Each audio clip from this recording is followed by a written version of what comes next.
Man, God bless you guys. Thank you so much for coming this morning. I'm so happy that you guys are here. I'm hyped up. This is awesome. You know, we rarely get a chance where just men get together and we talk about money. You know what I'm saying? Yo, that's a hot topic. Two things that men love to talk about is sports and money. You know what I'm saying? So this is a good topic. I'm excited. You know what I'm more excited about? I'm more excited about not me giving my presentation. I'm more excited about the question and answer. I want to hear your questions. You know what I'm saying? Because I'm telling you, your question, somebody else got the same question. Your financial issue, somebody else in here got the same issue. And they might not be able to express it the way you could express it, or they might not have the courage. But once you ask it, I guarantee you somebody got, yeah, me too. Hey, yeah, me too, Pastor. Yeah. And Pastor K is going to be like, yeah, me too. And I'm going to be like, yeah, I'm going through that too. And Bishop's going to say the same. And now we're together. You see what I'm saying? We helping each other, and that's how iron sharpens iron. So I'm going to go right into it. One thing I want to tell Bishop, people say things, save it for when you're gone and you're in heaven, and they say all these wonderful things about you. And I talk about you to the kids upstairs every other Sunday. Every other Sunday, I'm telling them the something that you did and the impact that you made on our lives.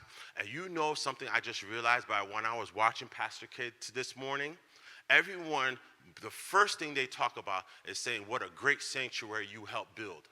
What a great ministry you helped build. How many people is in the stands? That's the first thing they say. But you know what I think about? He is the investment of your ministry.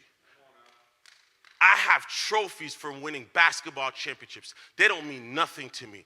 I have my former basketball players that work for me that talk about how the impact I made in my life. I'm more proud of that than any championship trophy. And I know you are so proud of him and the other sons and daughters and proud of me, because I would not be standing here if it wasn't for him. All right, now let's get into it. Man, your thing is so good, I had it in front of me. So, okay, let's go to the first slide. Okay, financial wealth, strategies for a Christian man to beat inflation in the future. I really thought about how I can help you guys like right now, but also in the future and what we're facing, and inflation is real. Let me tell you about a dream that I had.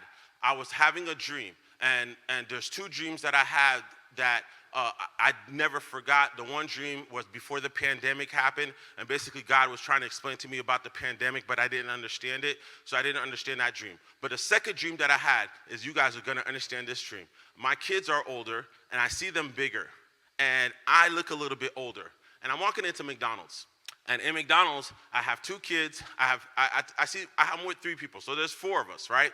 And then I make my order for a combo. And then my kids order a combo. So about 4 combos, right? And then the girl, she tells me the price. And she says, yes, okay, all that'll be $250.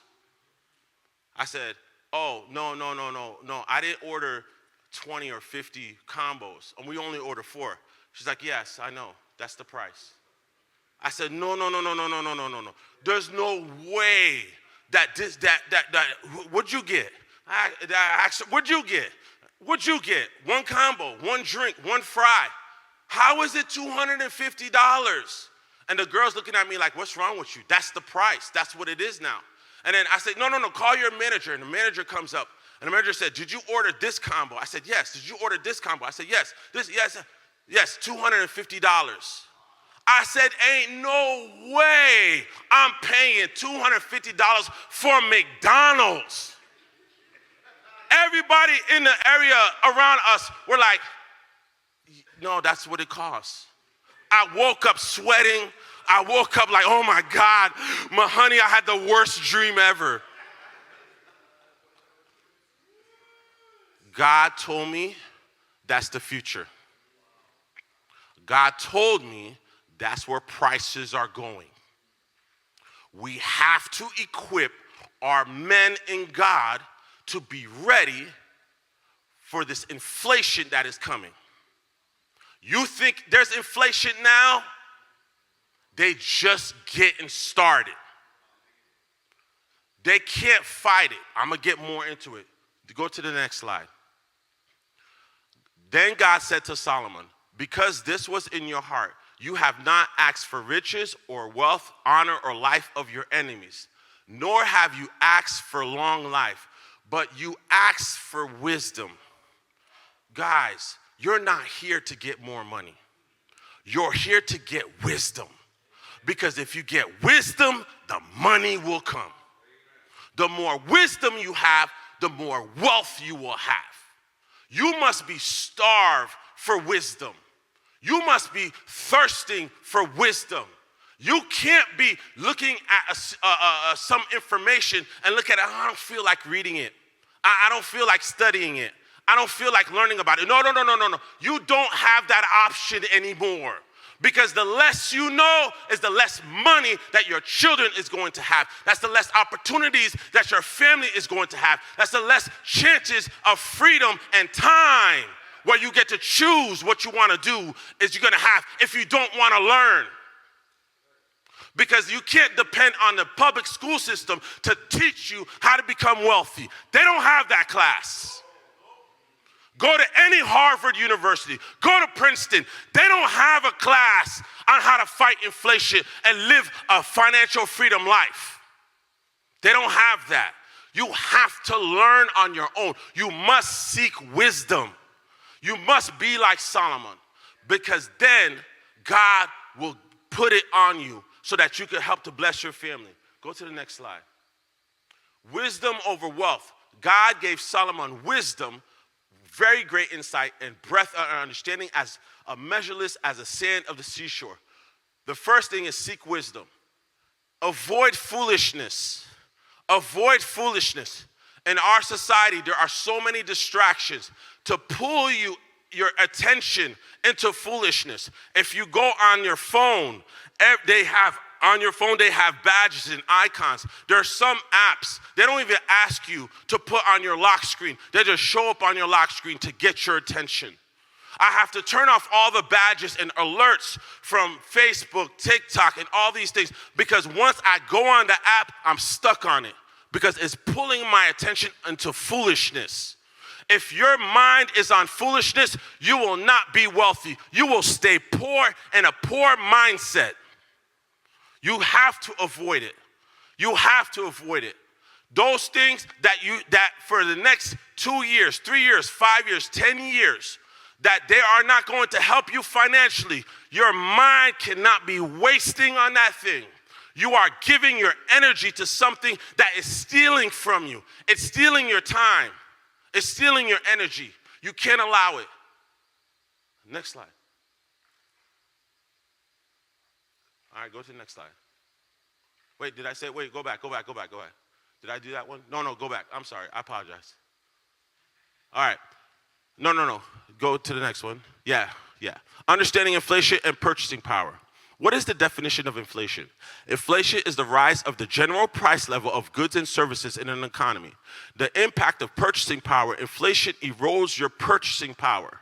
So what's happening, I want you to understand something. The McDonald's costing $250 in the future, it's not that the price went up. What happened, the value of my dollar went down. The purchasing power of my dollar went down. That is what you're looking for. You actually don't want more money. You don't want more money. You think you want more money, but you don't want more. You want more purchasing power. Because what happened in Zimbabwe?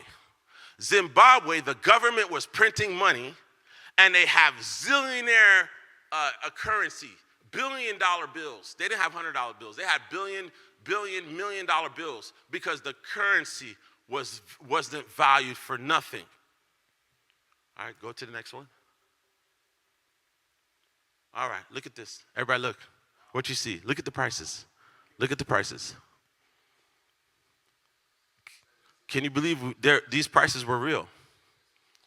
The same hamburger, the same eggs, the same meatloaf. Look at that. Look at that. This is real. That's what happened to your purchasing power. Inflation steals the people's purchasing power. It robs the common person of the ability to purchase the things that they need, because the currency, which is called fiat, anytime a government makes a currency, it is called fiat. It is paper money. In 1974, America went off the gold standard. What happened, you know why the dollar had value? Because for every dollar, there was enough gold to cover that dollar. But then 1974, America said, no, we're going off the dollar. And then prices started to go up.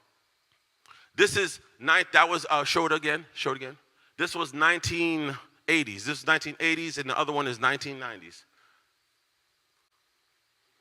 Okay, yeah. So you see that?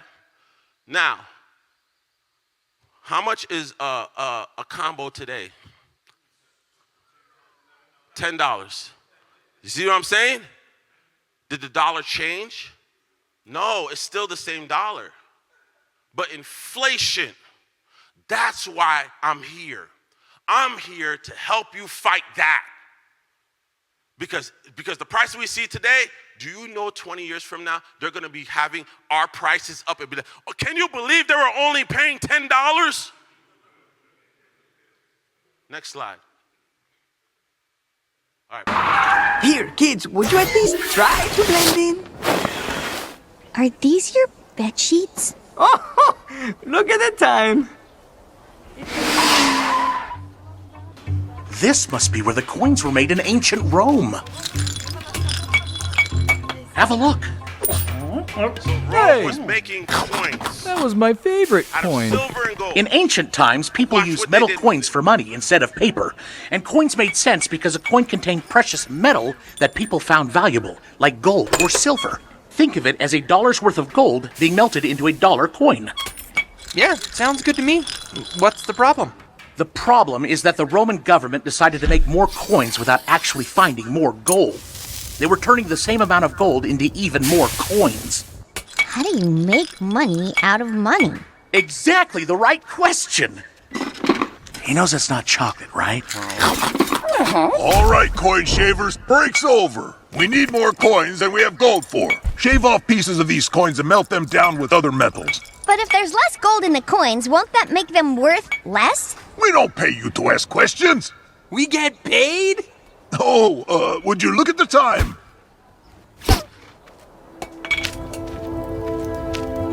They're taking other metals seems and like mixing cheating. it with the gold. That's 'cause to it is, and devalue governments the do it coin all the so time. that they can make I more. understand now. When you cheat to create new money, it makes everyone else's money worth less. Look how much lighter it is. Exactly. When the money becomes worth less, you need to use more money to buy the same things. That's called inflation. Goggles up? You see, inflation is a monster that starts here in the government mint.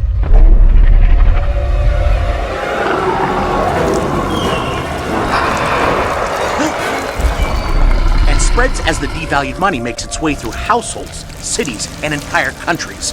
It's like the monster is stealing from people because the money saved up is now worth less. This is terrible. Inflation hurts a nation. Gabby, where have you been? Coliseum! They wouldn't let me fight. So Sweet. the video puts it very, very well. So what it's showing you is that it's showing you as there's more money being printed by the government, it's devaluing the dollar that you have in your bank account. Let me give you an example. You pay off your house. Or no, you don't even pay it off. Your mortgage payment is $1,500. That's a mortgage for 30 years, right? Fixed interest rate, right? So that's how a mortgage works. So when I buy a house, they give me a fixed interest rate, they give me a fixed payment, so I pay the same payment for the life of the loan, correct? But why every year my mortgage rate goes up? Without me doing anything. Insurance and property taxes. The government raises property taxes and doesn't even ask your permission. They don't ask you, they just do it. Car insurance, increase their premiums every year. Geico, Progressive, Allstate, increase their rates every single year. And they don't ask your permission. They're increasing the revenue so that they can show on their books that they're making more money, but they're causing inflation. And they don't ask for your vote. You don't have any power with that. But guess what? You can fight it. You can fight it. Inflation is just like Goliath. Assets that you own is David. If you own an asset, now inflation works for you. So if you own a property, you own it as inflation happens and the devaluing of the dollar drops, your real estate values go up. So it goes like this. If you own a company or you own something, stocks, when you own stocks, so basically Geico is increasing their prices, right? All the insurance companies are increasing their prices, correct? So they're showing more revenue on their books. Well, what happens when they do an earnings report and it shows that they had more revenue? What happens to their stock? Goes to the moon. What if you own that stock? What happens to the value of your stock? It goes up. The stock market will go up forever. It will have dips of correction, but it will go up forever because the system is built on flooding with cash and money so that the rich can increase the value of their assets. Now they have an asset, correct? Do they have to sell it? No. They go to the bank and say, hey, look at my asset that I have. I own this house. I own this stock. I own this property. Give me cash. Give me the money that's devalued now because my asset is worth more. So when I bought the asset, it was worth my house right now. When I bought my house, I bought it for $250,000. My house is worth $450,000. My house ain't getting no bigger. My house, it's not got no pool. There's no pool, okay? I don't have a movie theater in it. I don't have a basketball court in my house, okay? But it almost doubled in value. Is my house really worth that? Not really. What's happening is the value of the dollar decreased. But what happens, assets eat up the currency. So the more currency that is printed by the government, assets eat it up. They get bigger and bigger and bigger and bigger. That's how the system is created. So the poor stay poorer and the rich get richer. That's how it works. That's how it works. So you have to get your hands on assets. You have to get your hands on assets. And once you get your hands on assets, create a way where you don't have to sell it, where you can hold on to it as long as you can, because now you can use that asset to get cash and use that cash or fiat or paper money to invest in something that's going to make you more money, and now you get more assets. So I get a small asset. I go and I get a loan from that asset. I still own the asset. I didn't sell the asset. I still own it. I get the cash. I get another asset. Now I get more assets. I get a loan. I get the cash. I get an asset. Now I got more assets. Now I could get a bigger loan. I could get a bigger asset. Now I have more assets. So that's the key to one of the ways for us to increase our wealth. I believe that every man in here has the power, the gift, and the ability to become a millionaire.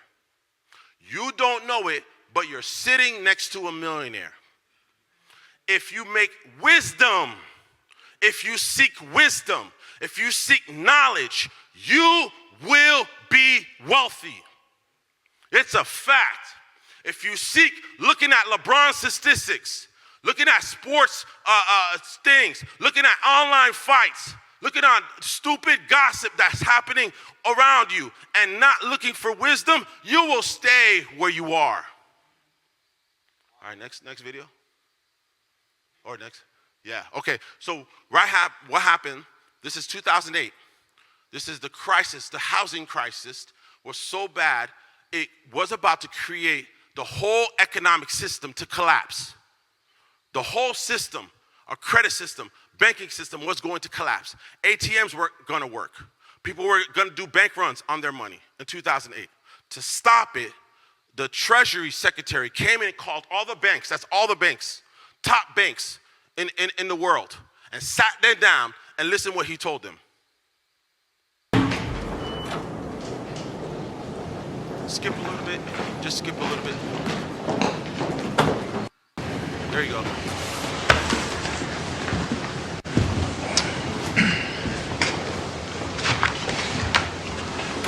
We are of the view that the United States needs to take strong, decisive action to arrest the stress in our financial system. Through our new TARP authority, Treasury will purchase preferred stock in each of the banks represented in this room. That stock will yield 5% the first 5 years, 9% after that. We give you money, you lend it out. It will unfreeze credit, stabilize the banks, restore confidence. Everyone will be better off with more capital in the system, and that is why all 9 of you will participate in the program. Some of us don't need any capital. You all need capital. You have no idea what the market's going to look like in a year. Neither do you. I'm not one of you New York guys with your fancy products. Well, why am I in this room talking about bailing you out? The stronger banks will serve as cover for the weaker banks. If just some of you take it, the money is a signal that a bank is too weak to survive. The market will devour it. How much are we talking about? 125 billion. Bank of America, 15 billion. Bank of New York Mellon, 3 billion. Citigroup, 25 billion. Goldman Sachs, 10 billion. JP Morgan, 25 billion. Just giving him money. Merrill Lynch, 10 billion. Morgan Stanley, 10 billion. State Street, 2 billion. Wells Fargo, 25 billion. Stop. So that happened in 2008. The government forced the banks. What happens in business, this is what's supposed to happen in business. If you run a bad business and you're not doing well, you're supposed to fail, because then you give the opportunity for the businesses that are doing the right things for them to be successful. But our system, our economic system, is so connected that if you fail, he's going to fail. He's going to fail. He's going, as a bank, he's going to fail. And if they fail, then whole businesses and industries will fail. So the government stepped in and said, oh no, you're taking this money because we can't allow the system to fail. So it's pushing currency. You saw it in the cartoon that I showed you where the guy just showed up. Hey, shave the coins, make them, give them away. So what I'm telling you is I'm showing you proof why the stock market will always go up. I'm showing you proof why real estate will always go up. I'm showing you proof where if you own an asset, in the long term, it is always going to go up, because the government cannot allow your assets to fall, because that's their money. So when you hear that the stock market is crashing, get your money out and start buying.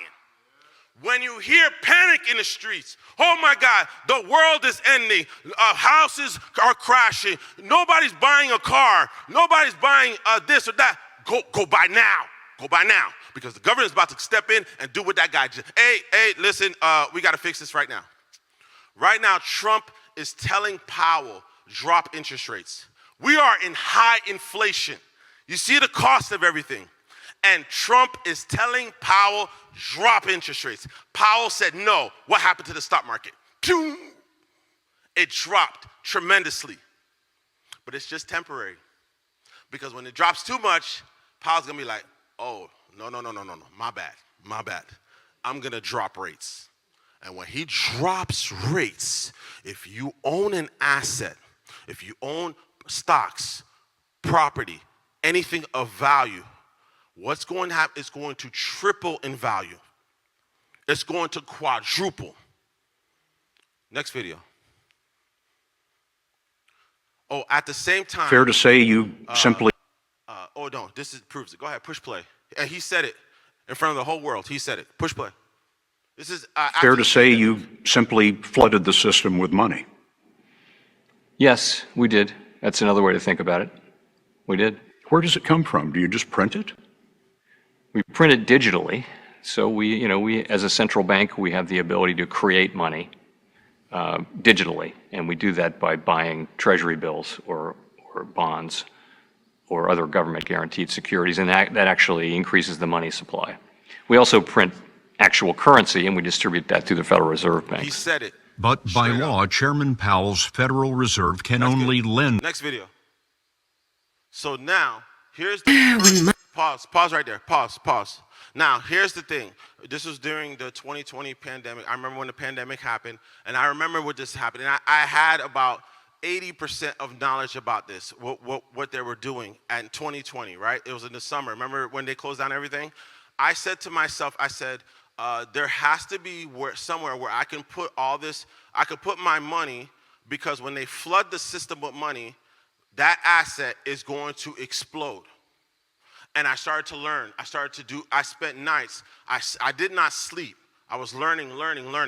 And the one thing that I found that stood out from everything else was Bitcoin. Bitcoin stood out because what it is that it's different than anything digital for money that we've ever had. It had all of the attributes of money without the faults. Bitcoin has all the attributes, which means the characters of money without the fault. The problem, the dollar is a great fiat currency, but it has a problem. The problem is that any time the government can put more supply. The supply is not limited, it's unlimited. Bitcoin is limited. It will only be 21 million coins. Not only that, it's not controlled by a company, it's not controlled by a government, it's not controlled by a system. It is called a decentralized network. What does that mean, decentralized? Decentralized is that no one can go in and change it, rearrange it, and affect it. It's on a network, computers around the world. So what happens is, if I send Bitcoin to Pastor Kesslem, everyone can see it that I sent it to him. Everyone can see my address. Everyone can see his address. It's transparent. Banks got in trouble because they were helping the cartels launder money because they were hiding the bank transactions. Chase paid the fine. Bank of America paid the fine. They weren't transparent. Bitcoin is transparent. Bitcoin cannot be controlled by an entity. What happens, the way Bitcoin works, is that there are computers that do a math calculation to solve a math problem. Once the math problem is solved, they get a reward. One person in the group gets a reward of the Bitcoin that is rewarded for solving that problem. It is limited. At first, there were more, but every 4 years, the amount of the reward gets cut in half. Every 4 years, the amount gets cut in half. Imagine if the government said, we're going to take half the money out of circulation of the economy. The prices of everything would collapse, would drop because there's less currency, but your dollar would buy more. A Lambo would cost $20,000. You see that? You could buy a house for $50,000. Because now your dollar would have more purchasing power. All right, now play it. Money is easy to make. Society begins to break. So, how do we make money that's easy to carry but hard to create? Well, one solution is Bitcoin. Back in 2008, I became fed up with government money, with the corruption, the manipulation, so I created a digital currency. Digital money that can be sent directly from one person to another without any bank or government involved. And the best part? It's hard money. It's the hardest money ever invented! Bitcoin is very hard to make more of. Each new coin gets added to the supply only after a computer works very hard to solve a math problem, where there's no shortcut and solving it costs a lot of energy and time. Okay, but if it's on a computer, can't I just copy and paste? Not with Bitcoin. You see, there's a public record of every Bitcoin ever created. It's called the blockchain. It's like a puzzle, and each Bitcoin has its own unique shape. And because everyone has a copy of the public record, if someone tries to fake a Bitcoin, it won't fit the puzzle and will be rejected by the network before anyone can use it. That's why Bitcoin is so safe from criminals and the government. You said criminals twice. And unlike dollars, which can be printed endlessly, there will only ever be 21 million Bitcoin. It's almost impossible to inflate. The only way to get it is to earn it or buy it from someone who has. Aha! No offense, but if you control Bitcoin, couldn't you manipulate it just like the government? I don't control it. No one person does. It's controlled by a public network of Bitcoin users that anyone can join. So if someone wanted to change something in Bitcoin's code, they would need to get the majority. Back in 2000. Now, here's the thing. I don't want you to get confused because the information about Bitcoin is unless you are seeking it out, it's mixed. People have an idea that think that cryptocurrency, which is meme coins, Doge, Solana, VeChain, that they're all the same. No, none of them are Bitcoin. None of them are Bitcoin. All other crypto is created by a person or a company, and they control the supply. They control the supply. They decide when to sell all their coins and convert it back. So they manipulate the currency. So you'll hear stories of people becoming millionaires by buying Dogecoin or by buying these coins, these meme coins. And then next thing you know, the coin will crash because the supply is being controlled by a person. Trump, when he won, after he won in January, he had the Trump coin. That was his coin. He initiated the coin.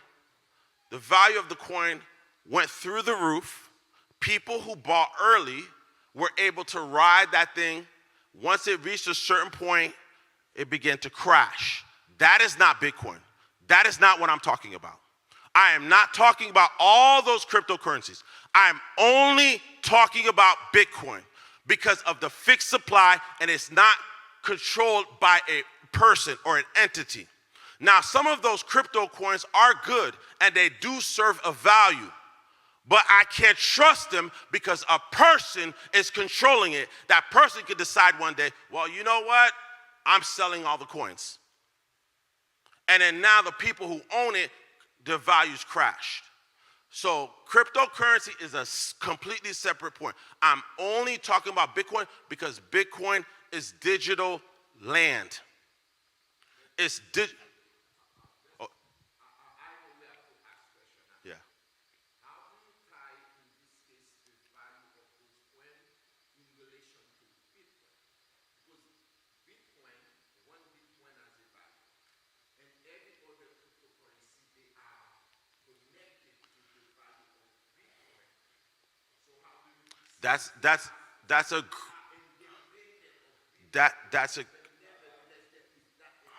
a great question. A great question. What happens is traders are buying Bitcoin, okay? When they sell it, they don't want to sell it to dollars. They don't want their Bitcoin to go to dollars. So what they do is they sell it and they buy, they send it and buy another crypto. They buy Solana, they buy XRP, they buy ETH. So they're transferring, when Bitcoin goes up and then it stabilizes, they sell it, and now you have what they call altcoins. Those are alternative coins. They all start to go up. But the issue with those coins, the issue with them is that the supply issue, and that they are more like the leftover. It's like I have my wife makes a meal. My wife makes a meal for me, right? And I eat the meal. That's Bitcoin. But I don't eat all of it. I leave leftovers, right? I put the leftovers in the fridge to eat later. But what if I take too long to eat it later? What happens to the leftovers? Fast. My wife can put the food in front of me. I don't have to eat it right away. It'll still be good for a longer term. Okay? But man, that's a great question. And so what happens is that's when you see when Bitcoin goes up a lot, you'll see a little bit right after, the other coins will go up a lot. But they're just leftover. They're just getting the leftover. Okay? It was one. What was the one? Next video. Oh, no. Go ahead. Keep playing it. I'm sorry. Keep playing. No. Yeah. Keep playing it. Do you remember what minute you got it on? Or buy it from someone who has. Aha! No offense, but if you control Bitcoin, couldn't you manipulate it just like the government? I don't control it. No one person does. It's controlled by a public network of Bitcoin users that anyone can join. So if someone wanted to change something in Bitcoin's code, they would need to get the majority of the millions of Bitcoin users to agree to it, or the change doesn't happen.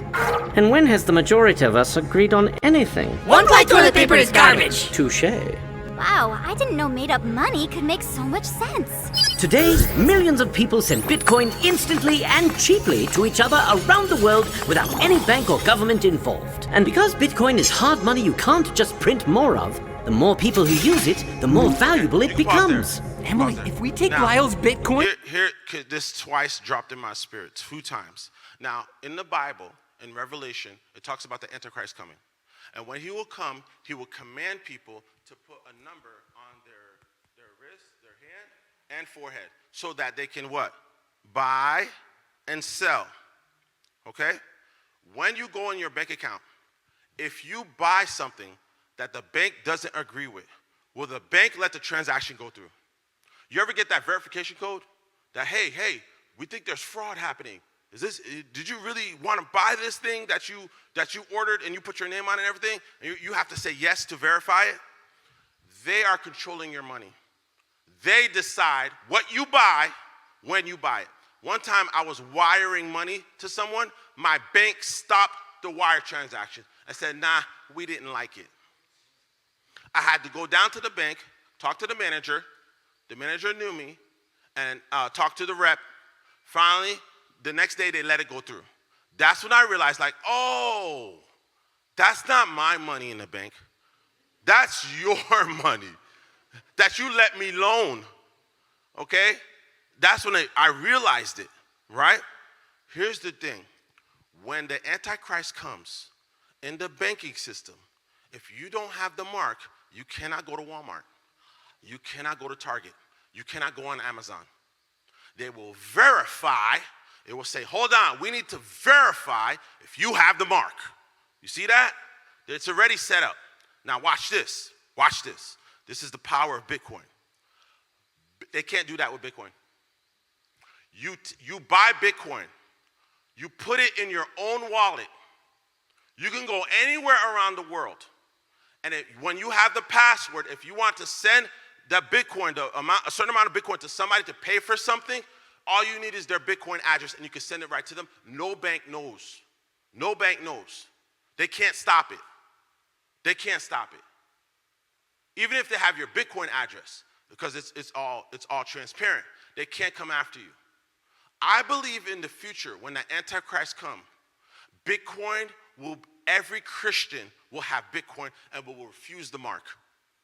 Because now they can buy or sell between themselves.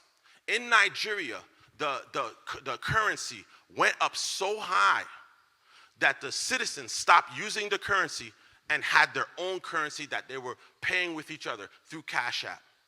And it created a whole nother currency, a whole nother economy.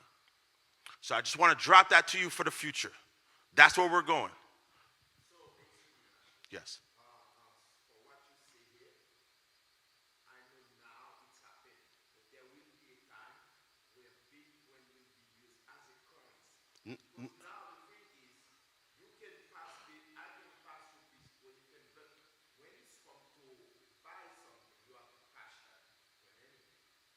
No. If they accept Bitcoin, you don't have to cash it. So I have a car. You're gonna buy my car, and I tell you, I only want 0.05 Bitcoin for the car, and then you send me 0.05 Bitcoin, and I give you the car.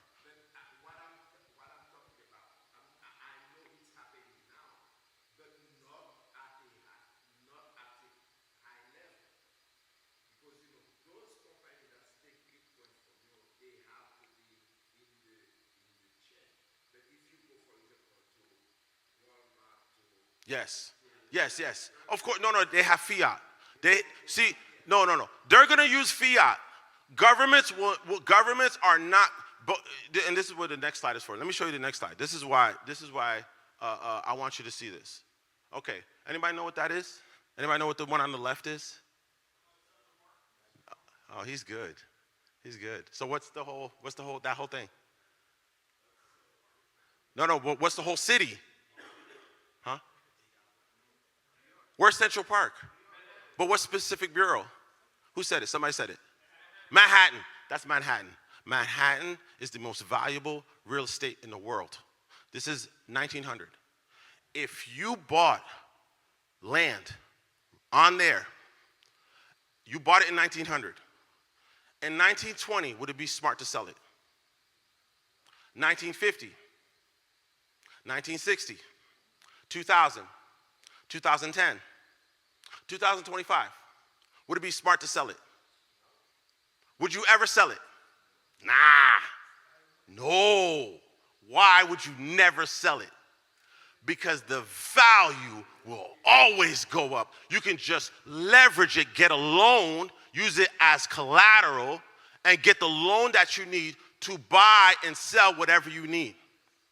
That's where I'm going with Bitcoin, is to buy it as land, buy it as digital land. Because then what happens is, because this actually happened to me, I had an issue. Something happened. I was unable to go to the bank to get a loan. My business was about to suffer and be done. I was about to close my doors on my business. But then I remembered, I'm like, oh, wait a minute, I own Bitcoin. I own a lot of Bitcoin. I'm like, oh, let me find a lender that will loan me to collateralize my Bitcoin. So the lender took my Bitcoin, gave it to a third party, it's still mine, gave me cash. I took the cash, I used it for my business exploded.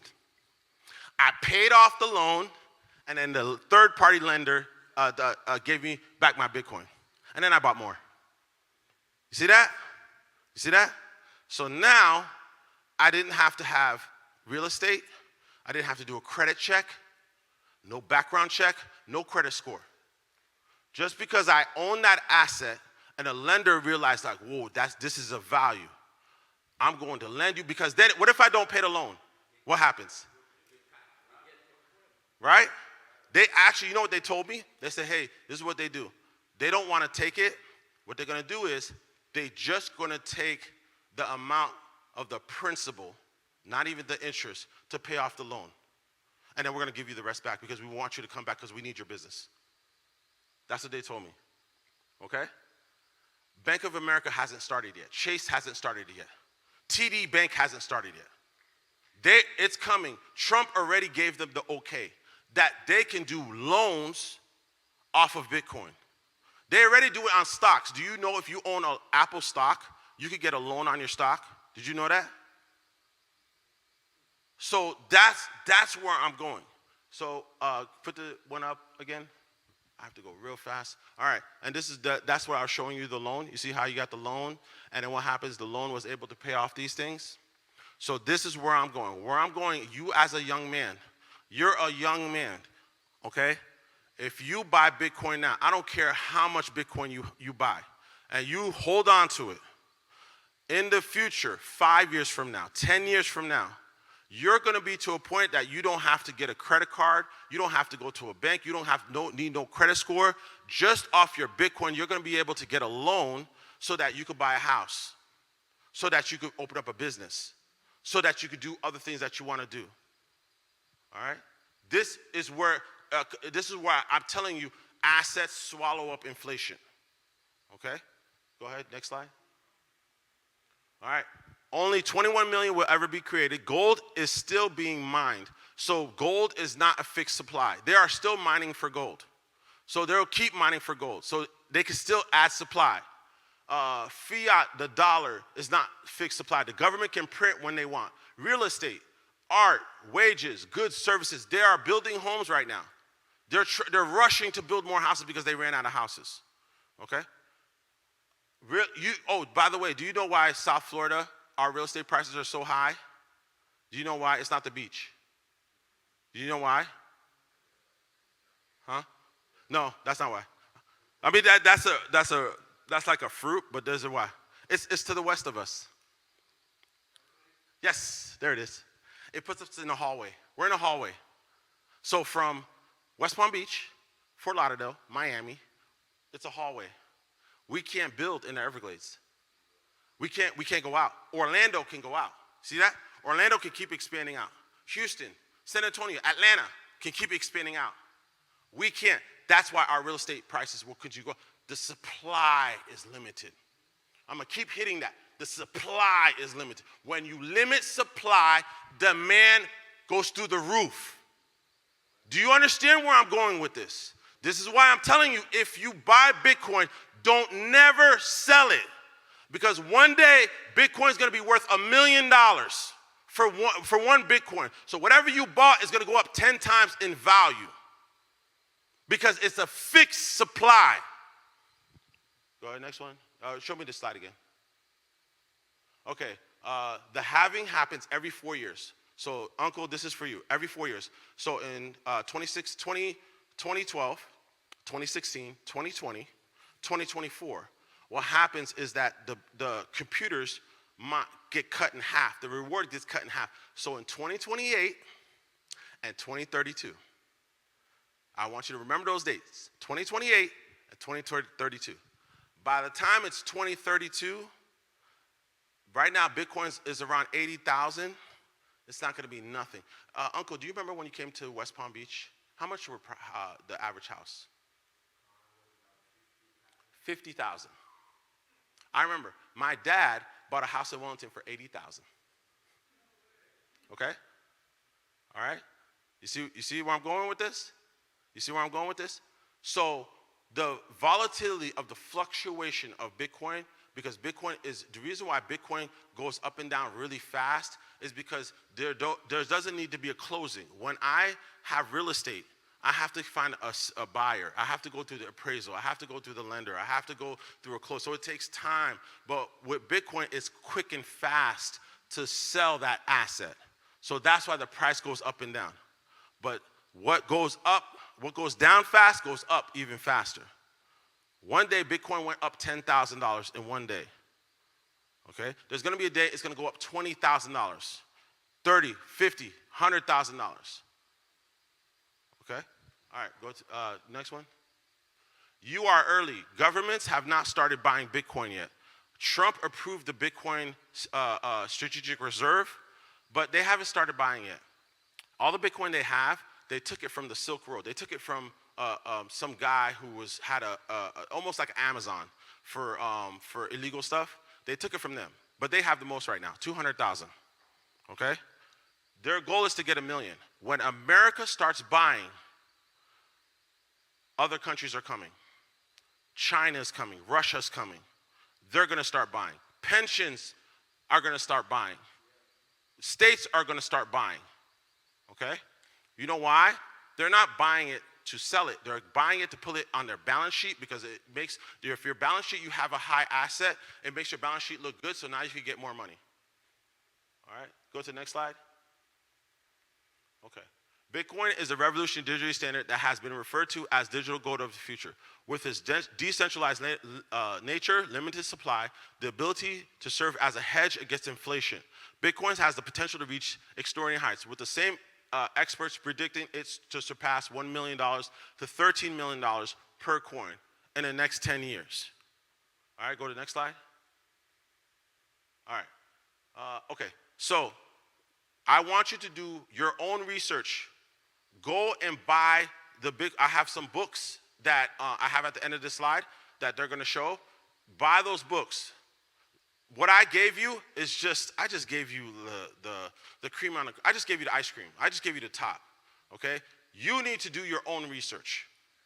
You need to seek the wisdom. And you know, what I learned, and here's the crazy part, and this is what happened to my brother. My brother bought a lot of Bitcoin in 2017. A lot, okay? He didn't understand what it was. He just said, oh, when the price goes up, I'm going to sell it. And then he sold it. He made like $10,000. Okay, he bought Bitcoin when it was 1,500. Okay, you see what I'm saying? He bought a lot. See what I'm saying? So, but he didn't have the wisdom. So he just sold it like it was nothing. I had a lot of Bitcoin in 2020, but I still didn't understand it. So when I saw the price go down, I was like, oh my God, the price is going down. Oh my God, I need to sell it. And I sold it. I beat myself up every day because I would be a millionaire today if I didn't sell it. Okay? But I didn't have the wisdom. I had a little bit of the wisdom. You see what I'm saying? So you have to seek wisdom. You have to read. Now I've read over 20 books on it. I listen to podcasts on it. I listen to YouTubes on it. Now when somebody's talking, I know exactly what they're talking about because I put in the time. Now I'll never sell it. I'm putting it in my will for my kids. When I give you this Bitcoin, don't ever sell it. You're not allowed to sell it. You're allowed to get loans off of it. Okay? All right? So now that's one. Okay, I got one. I got hit two. All right, two. Learn to make money with money. Trading stocks, commodities is biblical. How much better is it to get wisdom than gold? To get understanding rather than choice of silver. Dedicate time to learning technical analysis, fundamental analysis, so you can trade on a monthly and weekly basis. Everyone in here should learn how to trade in the stock market. Everyone in here should learn how to trade in the stock market. You can do your profession. You could be a barber. You could be a chef. You could be a teacher. You could be a lawyer and still trade. You're not doing day trading. I'm not talking about trading, day trading. I'm talking about monthly trading. What's monthly trading? You buy in January, you sell in June. You buy in August, you sell in December. You buy last year in June, you sell this year and get your profit. That's the kind of trading I want you to do that is going to be essentially valuable to you. Once I learned how to read charts, I invested in a stock in early 2024 in March, and I sold it after Trump won. Y'all know what happened after Trump won, right? All right, I sold it. Okay, I made $30,000 off that one trade. 30,000. Okay, I know people. I do people's taxes. I know people who didn't even make 30,000 in the whole year. You see where I'm going? When you trade, when you learn how to trade, you don't need marketing. You don't need employees. You don't need a building. You don't need a degree. You don't need a certificate. Okay? You don't need a boss. There's no boss. There's no check clocking in. That's the advantage of trading. You can be in Hawaii and trade. You could be in your car and trade.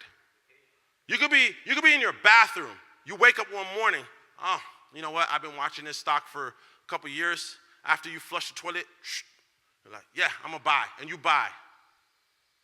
It's unlimited, but you're making money with money. You're taking money and you're making, and this is where I came to you and I showed you, don't be afraid. The government will not let the stock market crash completely. But you have to buy at the right time. You can't be buying a stock when everybody's talking about it. Everybody's telling, oh my goodness, the stock is doing so good, and now you want to buy? No, you didn't do no research. You wasn't watching it. Thank you. Fear of losing out or fear of missing out. Don't FOMO into it. Buy low. Buy when it crashes. The most richest stock traders buy when they see red. When I see red, I said the blood of Jesus, and I buy. Exactly what I do, okay? And then the next day, the next time passes, all I see is green. I said, oh, thank you, God.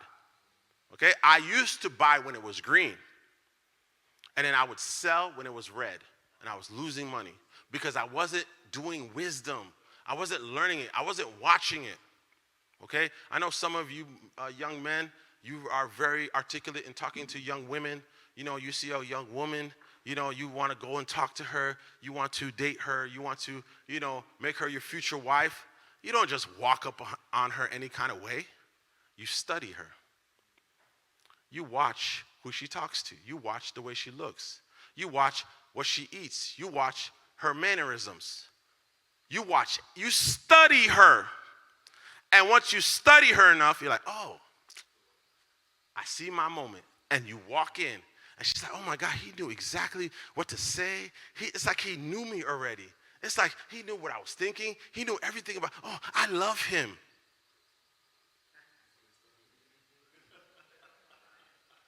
She thought it was love. Nah, you were smart. You were smart. Okay? Same thing with stocks. Do the same thing with stocks. Study it.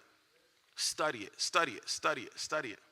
Stop watching TikTok. Stop watching YouTube. Study it.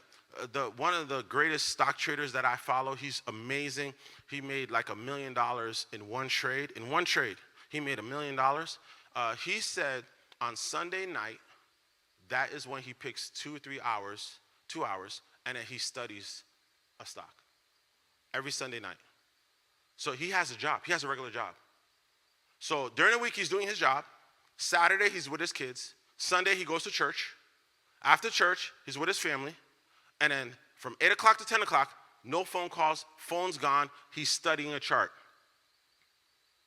You don't have to spend all day, but if you dictate and he said he did that the first 5 years. And then after that, after the first 5 years, he started making $500,000 on one trade, $1 million on one trade, $2 million. Now he's about to make $10 million on one trade. The guy still has his job. So wisdom is the key. All right, go to the next one. Okay, go to the next one real quick. I gotta go through fast. Okay, all right. So I don't think I have time to give you I'm not gonna go into detail. I'm just gonna give you real fast. Once I learned this, I was able to make money in the stock market. Okay, this support and resistance. And this is I teach my students this. I have when I was teaching, I taught my class this, and when I taught it to them, the next day I have them paper trading. Paper trading is when you're trading, but you're not using real money, but it acts as this real money. And I had one kid, he made $50,000 in a week. Okay, and this is what I taught him. All right, you see the roof? You see the roof up here? Look up. Everybody, look up. You see the roof? That's resistance. Everybody, look at the floor. That's support. Price hits resistance and it hits support. When do you want to sell? You sell. When do you want to buy? That's it. That's all I gave the kid. Watch the price. Watch the price. When you see the price hit support, and this is how you get support. It has to hit it a couple times. So if I jump, okay, the floor is good, but let me jump again, make sure. Oh, okay. So it's the price hitting support, bouncing up. Hit support again. If it hits a third time, oh, that's support. You know that's support. You don't have to, there's no doubt that's support. So when traders see, when the price sees this price at this level, oh, we're buying. Now, when the hill goes up and it hits its head, boop. And it goes back down, it goes up again, boop, at the same spot. What is that? Resistance. Now resistance has been established. So now you just wait and watch. Remember I said study? You just wait and watch. When it hits support, you put your lines. Put your line. Where you see the support. See that? See support? See first, support. Oh, this is the coolest part. This is the part I love. Okay. If I jump, I'm a superhero, okay? So I can't really do that. I'm a superhero. If I jump and my head busts through that ceiling, when I land, where am I landing? Am I gonna land here? No. I'm landing on the, now I'm landing like, I just poked a hole, so now I'm gonna land somewhere on the roof. That's the new support. You see that? That's the new support. You see it? Okay? All right? So now, the other way.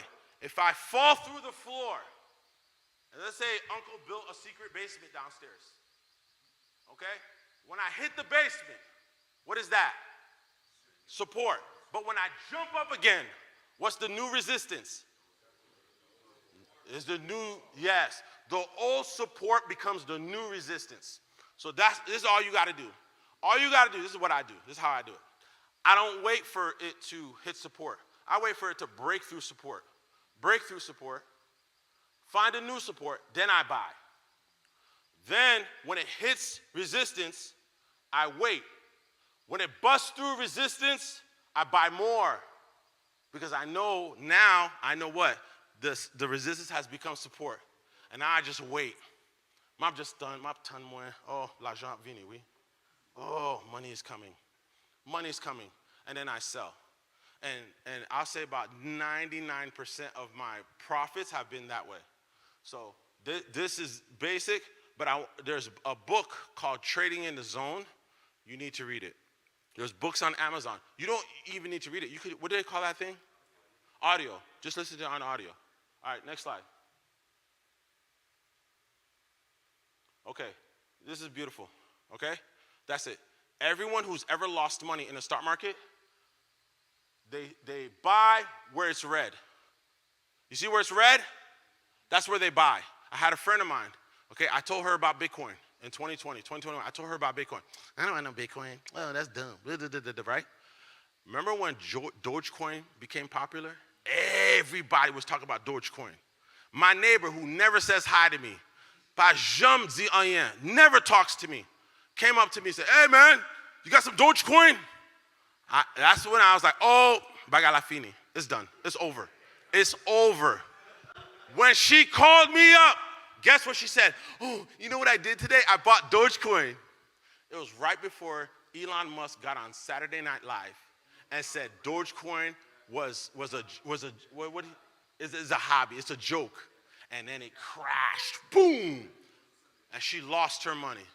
Oh, I don't like this stuff anymore. Yeah, because you never studied it. You're just looking at everybody's buying it, you're buying it. This is why right now Bitcoin is not popular. If you buy now, you're good. It is not popular. When everybody and your mama is talking about Bitcoin, oh, okay, map done. You're not going to sell it, but you know, okay, I'm not going to buy anymore because I know it's about to dip. I'm going to wait for the dip. So I remember when the Bitcoin hit 100,000, tout moon, I'm talking about Bitcoin when it hit 100,000. That's when I didn't buy anymore after that. I just waited. When it hit 70, oh, mettez l'argent. Boom. And then not 80, 84. Now it's at 84. You see how I did that? But my old way of thinking, oh, everybody's talking about it. Oh my God, I got to buy it. I got to buy it. So show it to me them again. Show it to them one more time. Buy here, sell here. Okay? All right, go to the next slide. All right, this is the third thing. So the first thing is fighting inflation is Bitcoin. Second thing is learn to trade. You could trade on a monthly basis. You could trade on a yearly basis. The last thing, become an expert in your skill set. Become an expert in your skill set. This is a huge way, and you hit on it. This is a huge way to increase your income. What I'm noticing, you know what I've been noticing? I noticed that people now don't want to go to a person that kind of knows what they're doing. They want to go to a person that really knows what they're doing. I've seen it with barbers. I've seen it with hairstylists. I've seen it with plumbers. I've seen it with AC tech. When they go to the person and the person doesn't sound like they really know, they don't really put their money on it. But when it sounds like a person really knows, I remember one time my best client for what I did in 2021. 2021, I really invested in learning more about taxes. I learned how to do taxes for people that make above 100,000, 150,000, 200,000. I put time in. I spent the whole June, what's the summer? June, July, August, September, studying only on how to do taxes for people that make above 100,000, 150,000, right? In January, I got a phone call from a guy. He said he wanted me to do his taxes. He makes $300,000 a year. He had a problem. And then the way I talked to him, like I knew what I was talking about, he said, you're my man forever, okay? How much you want me, to charge me? I said, I charge you $2,000. He goes, no, I'll give you $4,000 because I know you know what you're doing. Not the $4,000 wasn't nothing. It's the people he referred me to. He referred me to a CFO in Silicon Valley that makes $500,000. He referred me to another person that makes $400,000. I got 10 referrals by high net worth people. The money I make from those people went bon la. Muy bon. I have a guy, he comes to me, he gives me headache, he gives me problems. He makes $30,000 a year, and he's just giving me problems. Oh, Shashim, you're going to charge me all this money? I'm like, no. I don't have to do your taxes. I'm good. Why? I increased my skill set. When you increase your skill set, you increase your value. All right? Identify your skill set, continuously learn and improve, become an expert in your field, increase your value in the market. You must adapt to economic changes, to inflation. I remember I told one of my students this. He likes to cut hair. This was in 2022. He said he likes to cut hair. I said, bro, you're going to make a lot of money. Because if you cut Keslem's hair, today you charge $25, or no, $15, right? But because of inflation, you can charge him $35 in the future for the same work, right? When he graduated high school, he started doing hair. He said, nah, I'm charging $50. He charges $50 per haircut. Kid got his own car, got his own apartment, okay? But he's good. Like he worked on his craft. So when he says $50, people are not like, oh, no. They're like, oh, yeah, because he's so good. All right, go to the next slide. Okay, achieve financial prosperity strategies for Christian men. In conclusion, the presentation has outlined effective financial strategies. I touched on Bitcoin, learning to trade, and becoming an expert in your skill set to combat high inflation and long-term wealth. By understanding the importance of purchasing power and inflation. The thing that I want you to realize something is this is something that I had to learn myself. The Bible even says it. Wealth is not gained overnight. If you try to become rich overnight, you're setting yourself up for poverty. Okay, you're setting yourself up. If somebody comes to you, say, hey, I can make you a lot of money tomorrow. Don't even let them finish talking. Just turn around and walk away. Okay? Don't even let them finish talking. Just turn around and walk away. Because if you're trying to make money super fast, that's not biblical. That's not biblical. It has to be little by little. It has to be step by step. If we're coming here, if me and Pastor Keslam are coming here and telling you how to become rich tomorrow, y'all can just get up and go get some chicken right now. We're talking about 3 years from now, 4 years from now, 5 years from now, 10 years from now. And I'm going to speak it right now. 10 years from now, the people who took what me and Pastor Keslam gave us, and we're nothing. We're just giving what we can. You're going to become a millionaire. You're going to have a millionaire worth of assets, of value. Okay? Because you sought wisdom. You made yourself an expert. You put your money in an asset that's going to grow with inflation. And God loves you. That's it. Just because God loves you.